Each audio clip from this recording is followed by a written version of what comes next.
Hello mọi người. Vậy là sau 3 tiếng ngồi tàu thì gia đình của mình đã chính thức có mặt tại Huế. Bây giờ tụi mình sẽ vô check-in khách sạn trước nha.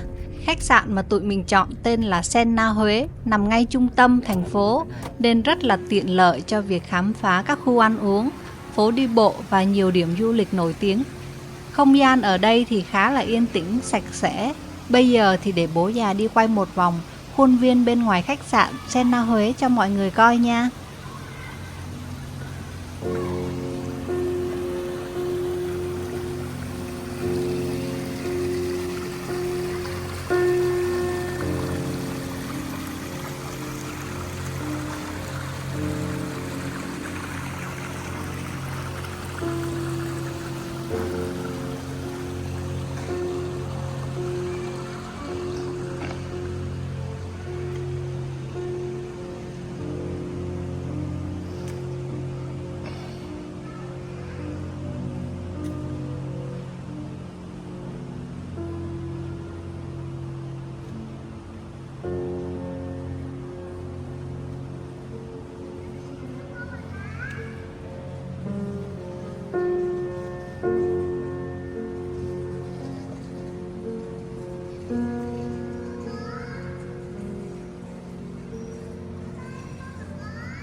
Ồ, phòng hả?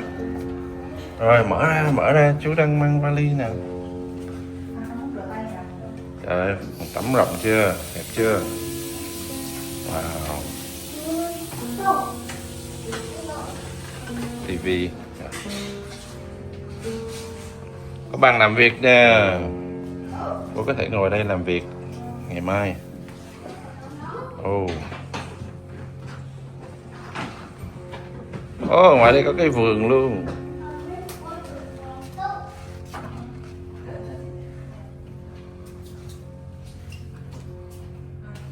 Trước khi đi là mẹ 52, bây giờ mẹ 56 rồi. Thiệt không? Yeah, lên 4 kg rồi đó. Trời ơi, 4 kg từ lúc đi. Em lên 4 kg. Oh my god. Ăn nhiều quá. Nhiều quá. Vito lên mấy?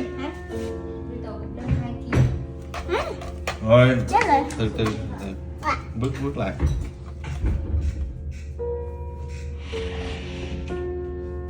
Bao nhiêu? 26 kg. 5 kg. What? Rồi, trước đây mình khoảng 76, đúng 76 rồi. Rồi bây giờ mấy? 79.4, trời ơi. Sau khi check-in khách sạn xong thì cả nhà mình tranh thủ đi ăn trưa luôn nha. Quán tụi mình chọn hôm nay có tên là Chạn, chuyên bán cơm niêu và các món ăn truyền thống của Huế. Từ khách sạn Senna đi bộ tầm khoảng 5 đến 7 phút là tới rồi nè, rất là tiện luôn. Không gian ở đây thì decor siêu xinh luôn á. Mình rất là thích những chi tiết trang trí bằng những đồ vật cũ từ thời bao cấp. Vừa tạo cảm giác thân quen mà vừa hoài niệm nữa. Đặc biệt là quán này có máy lạnh nha mọi người. Ai mà từng đi Huế vào mùa hè thì sẽ hiểu. Trời siêu siêu nóng luôn á. Nắng kiểu chói chang mà gió thì cũng nóng nữa. Nên được ngồi trong không gian máy lạnh mát nè. Và được thưởng thức mâm cơm nhà đúng chuẩn Huế thì còn gì bằng ha. Đến đây thì mình gọi một phần thịt luộc. Và quán mang ra đến 4 loại nước chấm để ăn kèm nha. Mắm tôm chua, này, mắm ruốc sả, mắm dưa cà và cả muối sả nữa. Món bầu trần chấm với tôm kho đánh phải nói là mình rất ấn tượng. Mùi mắm ruốc thoang thoảng, kết hợp với thịt tôm tươi, ăn vào là mê ngay lập tức luôn nha. Món tôm rim cùi dừa thì lâu lắm rồi mình mới được ăn lại. Tôm kho thấm đẫm gia vị, cùi dừa thì bùi bùi thơm thơm, ăn cực kỳ là bắt cơm luôn. Món cá nâu hấp mồng tơi đây là lần đầu tiên mình ăn thử và thực sự là mình rất là bất ngờ với sự kết hợp này. Ngoài ra thì mình còn gọi thêm chả cá nấu canh chua. Trời ơi, món nào cũng đậm đà và ngon hết á. Nước uống ở đây cũng rất là xuất sắc nha. Với mình thì quán này là 10 điểm không có nhưng.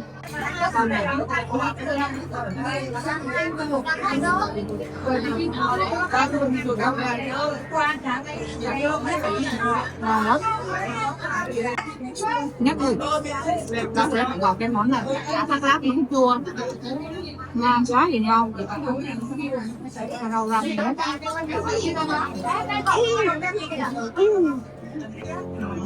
Sau khi đã ăn no căng bụng với những món ăn đậm đà hương vị Huế thì giờ là lúc cả nhà mình đi bơi nha.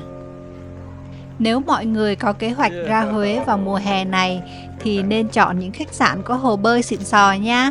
Vì tầm 1 đến 3 giờ chiều là lúc nắng nóng cao điểm, không tiện để cho ra ngoài chơi, nên được ngâm mình trong hồ nước mát lạnh thì là hết ý luôn đó mọi người.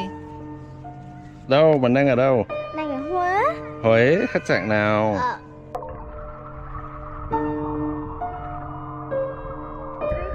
Alright, I'm going underwater.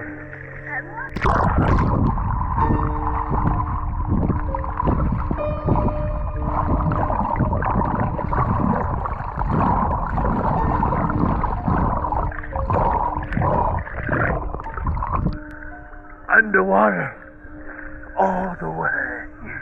Hết cả hồ bơi. Yeah. Chiều đến mát rồi thì cả nhà mình lại tiếp tục khám phá Huế theo một cách rất là Huế nha. Đó là đi xích lô dạo phố. Giá xích lô ở đây là 100.000 cho một chiếc. Và đặc biệt nữa là các chú xích lô sẽ kiêm luôn là hướng dẫn viên đó nha. Vừa chở mình đi dạo này, vừa kể những câu chuyện về các con phố, công trình và văn hóa Huế nữa. Rất là thú vị. Nghe ca Huế hát tới sông nữa thì xuống đó. Đi vòng qua xuống đó nghe. Về 100.000 chứ mấy. Có tông mà chạy vòng mà chạy ra đó. 4 cộng mới làm.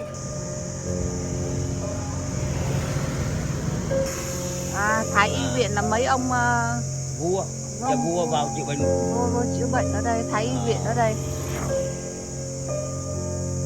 Bây giờ chứ nó làm lại là coi như là khách sạn. Giờ lại thành khách sạn. Ngày xưa là. Và chưa hết đâu nha. Các chú còn sẽ chở mình đi ăn chè và ăn cơm nữa đó. Quán chè mà tụi mình chọn hôm nay có tên là chè Mợ Tôn Đích. Đây là một quán chè rất là nổi tiếng ở đây đó mọi người. Một quán chè truyền thống đậm chất Huế. Cho em một cho quay. Dạ em quay bên em hiện tại đang đã đợi 10 lắm. Rồi ăn thử với bà lấy cái Chè heo quay hả? lấy chè ngon mà tự nhiên có heo quay thì không dẫn không? Có cái nào bà thích không?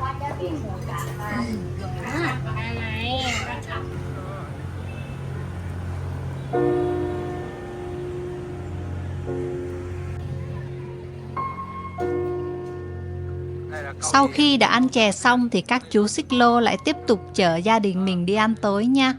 Quán cơm mà tụi mình chọn cho tối nay tên là nhà hàng Cơm Sen. Nghe tên thì đã đậm chất Huế rồi ha. Vì trước đó lỡ ăn chè hơi ngang bụng rồi nên mình chỉ gọi vài món đơn giản thôi. Tuy nhiên phải thú thật là vì mình đã chót mê quán chạn từ bữa trưa rồi nên cảm giác cơm ở đây thì không ngon bằng. Nhưng đó chỉ là quan điểm riêng của mình thôi ha. Và đây là buổi sáng đầu tiên cả nhà mình dùng bữa tại khách sạn nè. Phải nói là buffet sáng ở đây rất là đầy đủ. Từ món Âu đến món Á, rồi cả các món truyền thống của Huế nữa. Dạ, đồ ăn quá tuyệt. Dạ.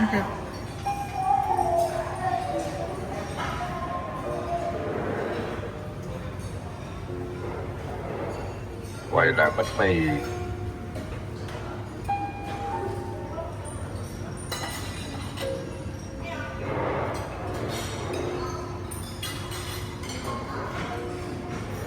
Món nào cũng được chuẩn bị rất kỹ lưỡng và rất là ngon. Mỗi sáng thì khách sạn sẽ có 2 món nước cho mình lựa chọn, và đặc biệt là ngày nào cũng có bún bò Huế. Đúng kiểu đặc sản không thể thiếu được luôn á. Cho mình một phần bún bò Huế. Mình không lấy bò đâu, mình lấy chả cua. Chắc chả cua được gì hả?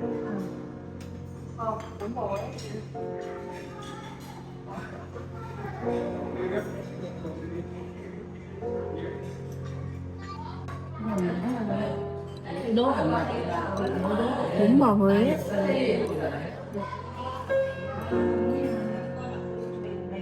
Thì Huế là phải ăn bún bò Huế chứ. Làm trong khách sạn thì vẫn ngon rồi. Không biết chiều nay ra ngoài ăn thử ngoài ha bà. Ra ngoài ăn thử ngoài ngon hơn.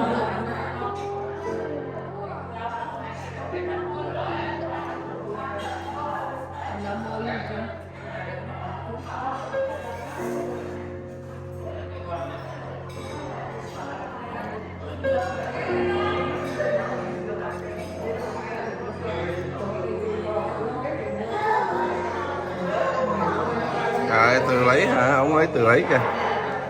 Phải không? Buffet đây ngon ha. Em có làm bánh mì pate, ăn không? Và làm mình bánh mì pate nhỏ. Lông nè. Cà phê ở đây không là nó đậm đà. Yeah. Taco ăn một cái mini sandwich kìa Taco. Cô ăn một cái bánh mì mini nha. Chà bông này nó. Ở đây đồ ăn đầy đủ quá trời hết. Đi con một vòng. Đây đồ ăn ngon. Lấy nuôi cho từ nhỏ lắm nè. Ăn nuôi không? Chà bách. Đặt như vậy nè. Wow, it's a mini sandwich cho mini taco. Yeah, taco cầm đi taco. So cute ha. Rồi, cute quá kìa. Ăn sáng no rồi thì cả gia đình mình di chuyển đến Aeon Mall Huế để tham quan và vui chơi ha. Wow, coi chưa? Đã chưa? Trời ơi, to hơn Sài Gòn xe.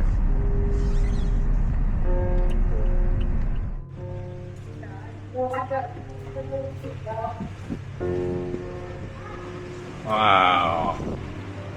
Aeon Mall. Aeon Mall này thì mới khai trương được hơn 1 năm trước thôi. Trung tâm này cực kỳ lớn luôn á mọi người. Có tổng cộng 4 tầng nổi và 1 tầng hầm, và một loạt khu vui chơi rất là sôi động luôn dành cho các bé nhỏ.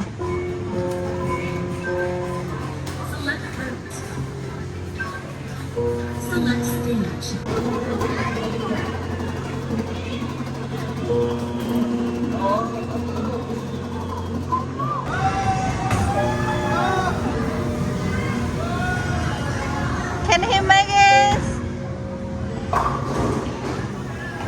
Yeah.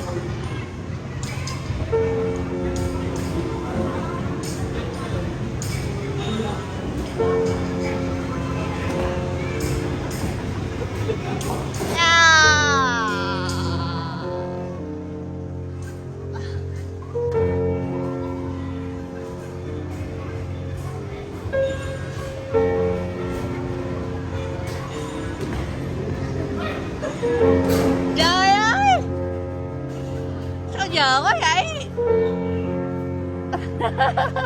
Sao ngắn quá.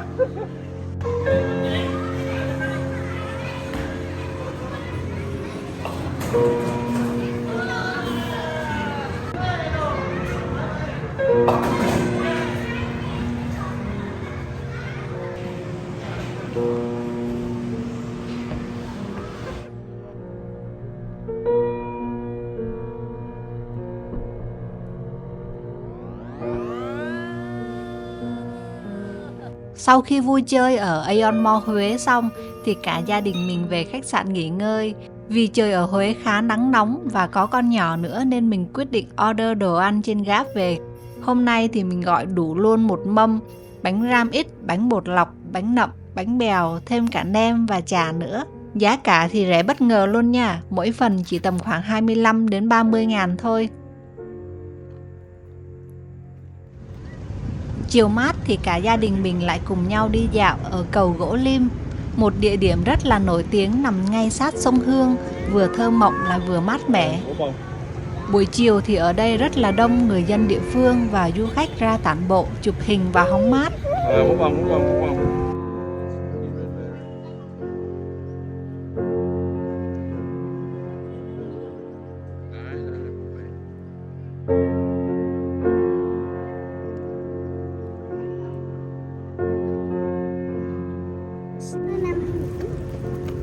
Rito ngon không con?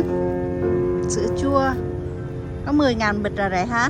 Và tất nhiên là không thể quên đặc sản sữa chua uống ở Huế rồi nha.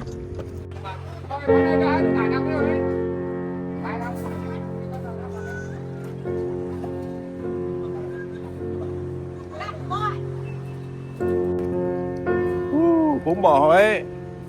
Đi Huế là phải có bún bò Huế. Ăn ở quán bún bò Huế Mỹ Tâm. Đấy, mua bún bò Huế ở quán Mỹ Tâm. Do là ở ngoài nóng từ nhỏ không chịu được thì mình ăn ở khách sạn. Mua về khách sạn có đồ ăn ngon là được. Khách sạn cho từ nhỏ vẫn chơi game nè, thấy chưa? Ăn ở đâu không quan trọng. Ăn với ai?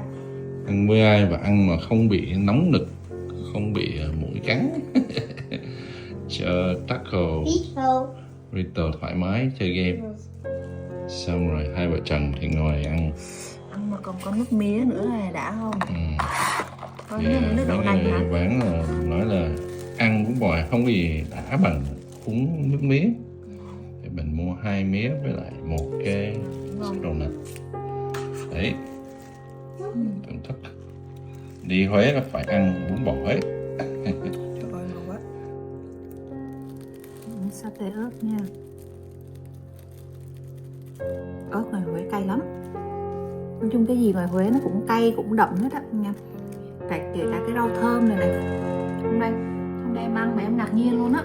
Cái rau thơm nó đậm thiệt. Nó đậm giống như là mùi bạc hà.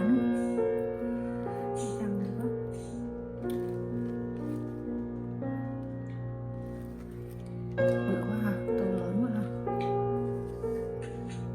Không biết cái này sao? Đậm đà.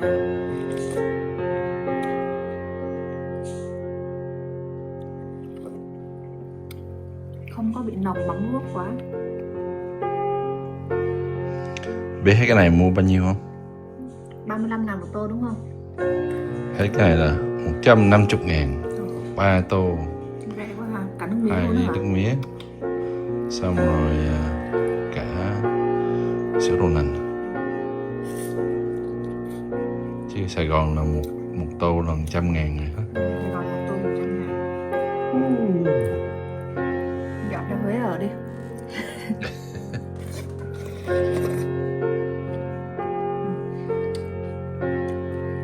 Ăn thử miếng chả cua nghe nói chả cua ở đây ngon.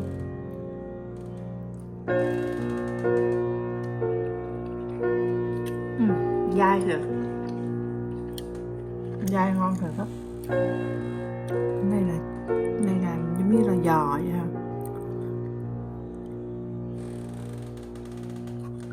Quán bên cạnh là cũng là quán ba gái.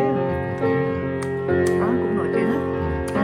Vậy là kết thúc một buổi tối nhẹ nhàng với món bún bò Huế mà bố già đã mua về khách sạn cho mình. Sáng thứ ba thì mình làm một chuyện rất là đặc biệt là dậy từ lúc 5 giờ sáng để chuẩn bị cho một trải nghiệm cực kỳ thú vị, đó là mặc nhật bình và chụp hình trong Đại Nội Huế. Một loại trang phục hoàng tộc từ thời Nguyễn dành cho các phi tần và công chúa. Đặc biệt hơn nữa là hôm nay mình không đi một mình mà có mẹ chồng mình tham gia cùng, hai mẹ con mình cùng hóa thân làm quý phi. Nếu có dịp đến Huế thì mọi người nên thử một lần mặc cổ phục và chụp hình nha. Không chỉ là một trải nghiệm độc đáo mà còn giúp mình hiểu thêm về vẻ đẹp văn hóa, lịch sử cung đình của Việt Nam nữa đó. Và đây là thành phẩm này mọi người, những bức hình mà mình chụp cùng mẹ chồng và bố già trong cổ phục Nhật Bình. Bố già thì khoái lắm vì được mấy anh thợ chụp hình quá có tâm, Photoshop cho trẻ ra hẳn 10 tuổi. Lúc mình mới chụp hình xong là 9 giờ sáng mà Huế đã nắng nóng vậy đó mọi người, y như là buổi trưa luôn vậy đó. May mà mình đi từ sớm nên cũng đỡ được phần nào, chứ không là trôi hết make up mất. Bây giờ thì cả gia đình mình lại quay lại khách sạn để ăn sáng nè. Buổi sáng thì hóa thân làm hoàng tộc rồi, giờ thì hóa lại dân thường để ăn buffet thôi. Hôm nay đặc biệt lắm nha, khách sạn có một quầy bún hến tự chọn để cho mình tự tay làm một tô bún hến theo ý thích của mình. Đây là bún hến Huế. Đến đây ăn Huế là phải ăn cái món này.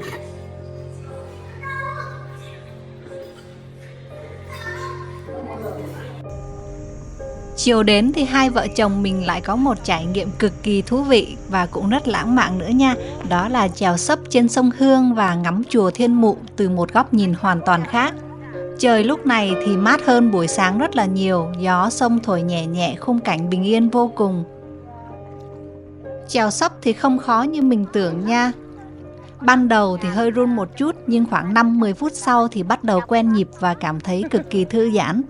Giá vé thì cực kỳ hạt rẻ luôn mọi người ơi, chỉ 50.000 một người thôi. Nếu hai người đi chung một ván thì chỉ còn 80.000 cho hai người thôi nha. Ngoài ra thì bên họ còn cung cấp đầy đủ như là áo phao nè, túi chống nước cho điện thoại nên mình yên tâm ha. Trẻ chèo cũng nghề quá kìa. Chèo giỏi không? Chèo này là tập tay. Chèo đừng có lắc qua lắc lại thôi. Rớt xuống nước là hư hết đồ ấy nha. Ngồi phía sau cứ để cho mẹ trẻ chèo thôi, mình ngồi chơi thôi, mình quay phim thôi. Thợ quay phim mà đúng không? Đẹp không mọi người? Thì cả hai người này thấy miễn sao đừng có lắc quá thôi. Sợ nhất là lắc quá. Hai vợ chồng mình đã trèo đến chùa Thiên Mụ rồi, đẹp quá mọi người ơi. Trời ơi, hôm nay rất là mát luôn. Tụi mình đi tầm 4:30-5 giờ chiều, lúc này nắng đã bắt đầu dịu dần, ánh hoàng hôn thì buông nhẹ trên mặt sông, khung cảnh thực sự là rất nên thơ. Giữa dòng sông Hương lờ lững, một bên là chùa Thiên Mụ cổ kính, thực sự là đẹp đến nao lòng. Đến đây thì mọi người nên mua một ly đậu hũ đá để nhâm nhi nha, một ly thì chỉ có 10.000 thôi. Chùa Thiên Mụ ăn đậu hũ nóng 10.000 một ly. Trải nghiệm mới. Khu Đậu hũ 10.000 một ly. ăn có ngon không đây?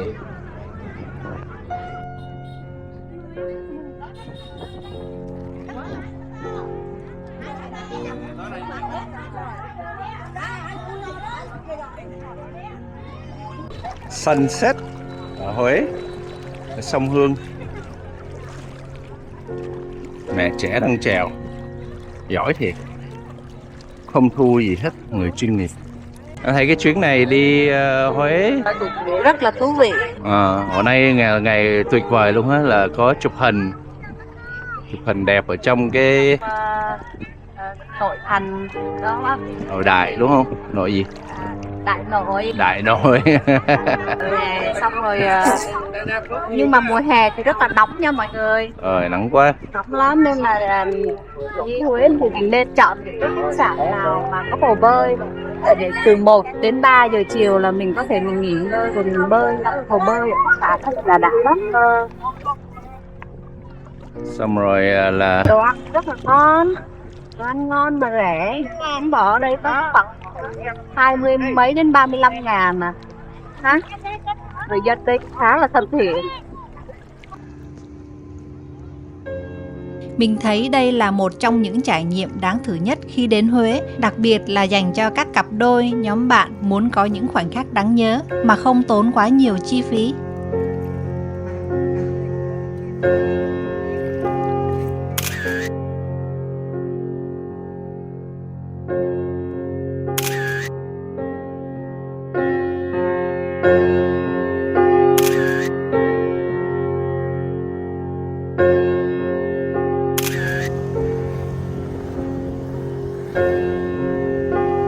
là kết thúc một buổi chiều lãng mạn chèo sấp với bố già. Tối đến thì cả nhà mình lại quay lại quán cơm Chạn, chân ái của mình. Đặc biệt là ở đây có bán bia Huda, một loại bia đậm đà đặc trưng của Huế mà mình cực kỳ thích.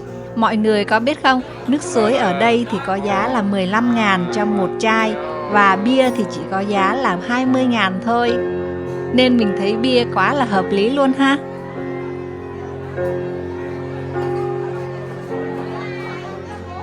Tối nay thì mình gọi hến xúc bánh tráng, món khoái khẩu của bố già. Món này mà vừa ăn vừa nhâm nhi với bia thì đúng chuẩn Huế luôn rồi ha. Hến xúc bánh tráng là món favorite.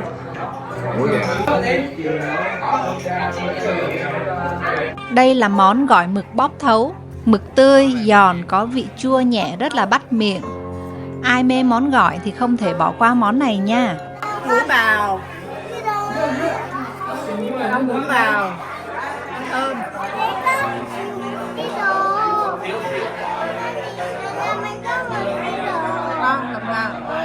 Ngoài ra thì mình còn gọi canh nghêu hến nữa, cũng rất là hấp dẫn.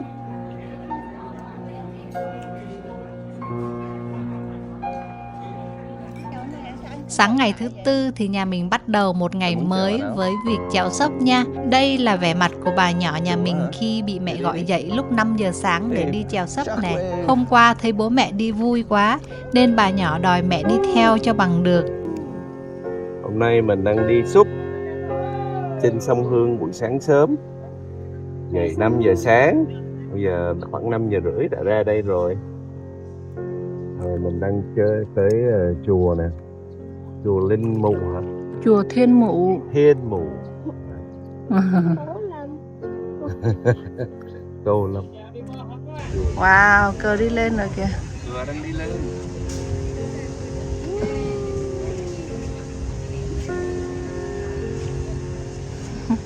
Vì là ngày cuối cùng ở Huế nên cả nhà mình tranh thủ qua Đại Nội để tham quan thêm một vòng nữa nha. Sao cái cảm giác của mẹ trẻ ở đây như thế nào? Nói ra không biết có ai cười không, nhưng mà cảm giác là năng lượng tâm linh hay một cái tần số á, khi bước vô đây cảm thấy như vậy, nó mạnh. Đúng không? Hay là tại vì em đọc về lịch sử ấy, nên là em vô đây em cảm thấy nó thiêng liêng á. Thấy giống như là Quan trọng chứ. Thấy giống như là người Huế chịu nhiều đau thương mất mát quá. Rồi. Chỗ này đặc biệt luôn á.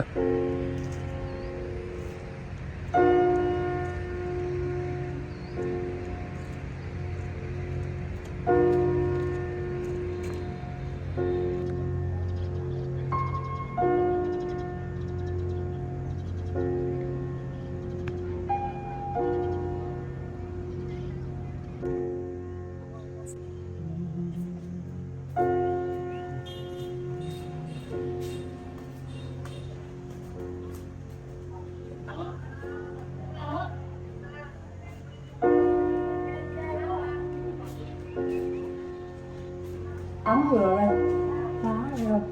Không người ta vẽ bậy trong đây không? Đâu được đi đâu. Khóa rồi, khóa rồi. Ok.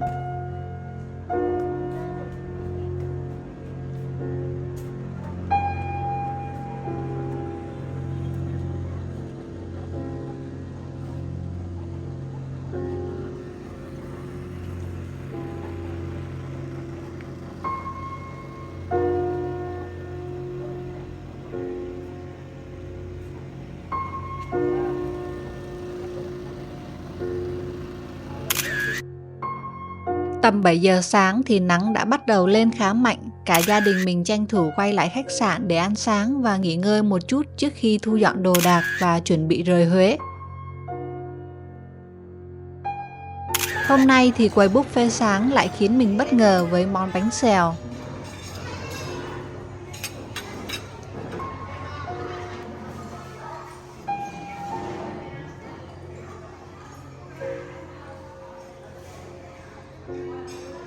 Ngoài ra mình còn ăn thêm một chén cháo lá dứa cùng với cá bống kho keo.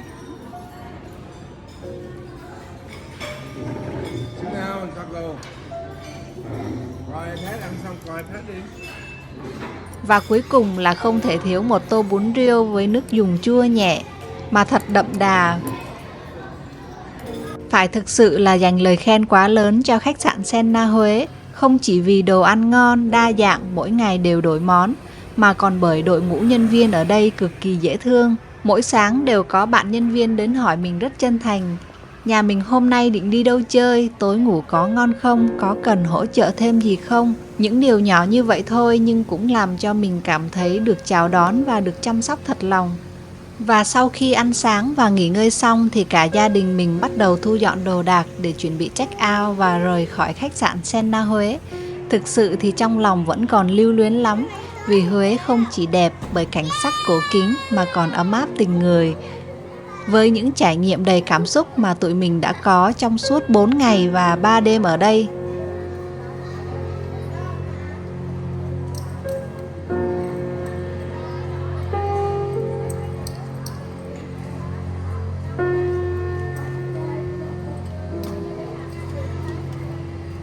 Tụi mình tạm biệt khách sạn với thật nhiều kỷ niệm, từ những buổi buffet sáng rộn ràng đến buổi chiều chèo sấp trên sông Khương lãng mạn với những kỷ niệm mặc nhật bình chụp hình.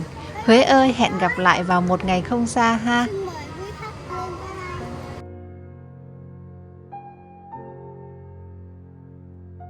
Cảm ơn các bạn đã theo dõi video, đừng quên nhấn like, chia sẻ và đăng ký kênh để ủng hộ mình.